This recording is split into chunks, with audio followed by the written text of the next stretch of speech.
This is how you remove the front shocks on a 2000 Ford Ranger. Remove the hubcap. Use a 19 millimeter.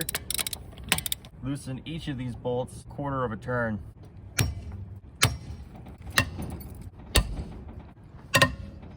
Lift the front end up with a jack. You also want to have a jack stand in place just in case for safety. Now let's go ahead and remove the bolts. Grab the sides, pull the tire off. So here's the replacement, and you can see that all of the liquid was coming out. That means it's bad. The top of the support is actually a 15 millimeter nut, which you have perfect access to from above. Looking at the shock, you can see that we're going to need an adjustable wrench. This whole piece will turn, that's why you need this.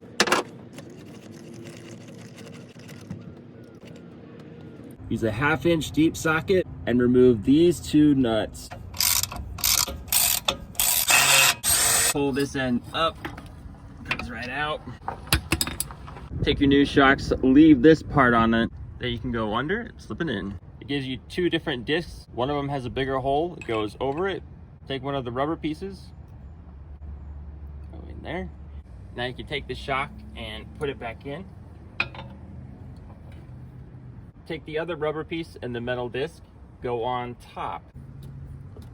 And that's how it should look. With some wire cutters, go ahead and cut this. You're gonna need a second jack to lift this end up.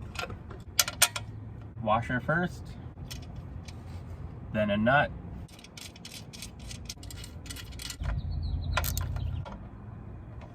Now we'll tighten the top bolt, same method as before.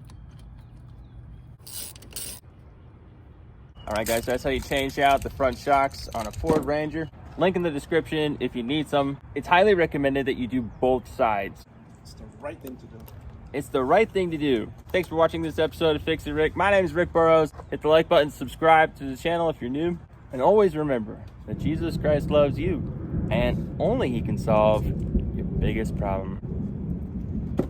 Gotta love the thunder and lightning with that one.